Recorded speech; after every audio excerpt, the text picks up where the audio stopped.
Konami changed a lot of their official tournament policies, and some of them seem absolutely ridiculous, and one of them is the most hilarious thing I think I've ever heard of in an official tournament policy list.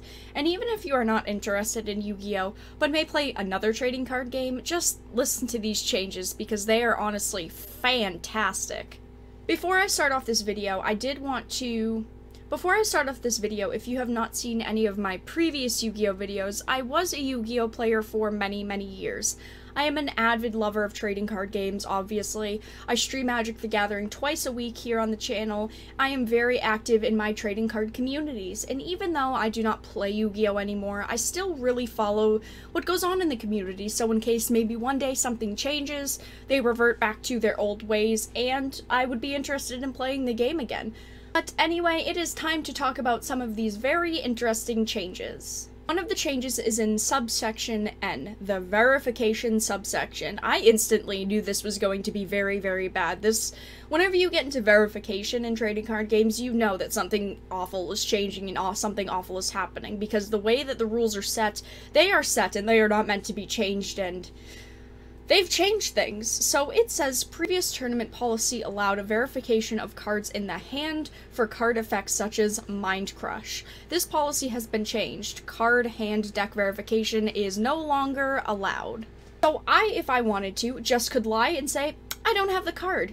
Here, I'll sum this up for you very quickly.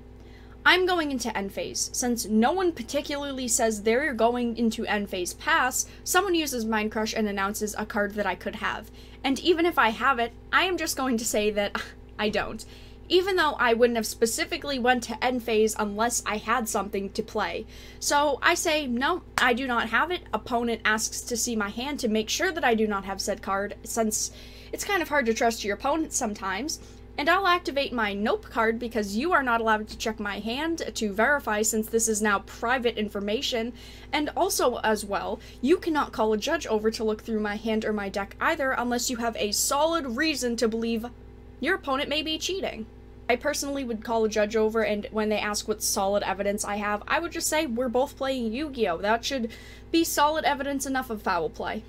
I'm not saying all Yu-Gi-Oh players are cheaters, but after working at a local game store for a very long time and playing card games for right over 8 years at this point, from my personal experience, Yu-Gi-Oh has the highest ratio of cheaters. I feel like if you want to learn to cheat or test your skills, you play Yu-Gi-Oh, because Magic the Gathering players are very harsh when it comes to someone that is cheating, and there is no taking it back, and in Yu-Gi-Oh it's like, yeah, okay, I'll forgive you since I did stack my deck against you.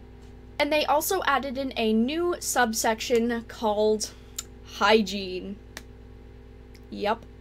So it reads, this is a new subsection requiring all persons attending a tournament to be clean and wear clean clothing. What does this mean? If you or your clothing is excessively dirty or bad smelling, you can be penalized. Persons who neglect self-care to the point that they are negatively impacting the tournament may be asked to correct the issue in order to continue the event. Correct the issue, or be annihilated. Now, I have definitely been in situations in larger settings for events where, yes, the room can be a toxic zone. I'll be honest, but this can happen in any setting where there are too many people crammed into a small space. This can happen at conventions, at tournaments, and it's not that unusual, and it can negatively impact the atmosphere and the tournament because, you know, it does make the situation uncomfortable. And if they're implementing these changes in these rules, obviously, there is a larger problem at hand than maybe you or I have actually experienced. But I just do not imagine them having a dedicated email where they forward player complaints about the smell at a tournament so they can tally them all up and see an increased problem for maybe the last year or the year before. I don't see that being a possibility here. I just do not know how they expect a player to correct the issue. Will you give them a round loss? They can't just correct the issue in that short amount of time. Will they be disqualified from the event? I just feel like players are a little bit too awkward to tell a judge that someone is causing an odor, so what do you expect to come out from this exactly? I'm just a little curious. A lot of players from other trading card games were also saying that the games that they play should have rules and policies like this one in place in case there is a situation where maybe you possibly feel uncomfortable. But I just thought that this addition was hilarious, and even though I do not totally disagree with them adding it, I just do not see how they are going to penalize players. But that is all that I wanted to bring up today, you guys. If I stink, apparently that's a problem, and I can be penalized, even though they don't say how I'm going to be penalized, and cheating is just a little bit easier in Yu-Gi-Oh! Now for those tough situations where you might play Mind Crush.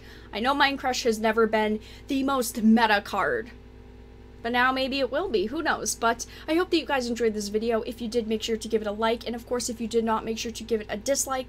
I appreciate your support either which way, but I hope that you guys enjoyed, and I'll talk to you guys again really soon.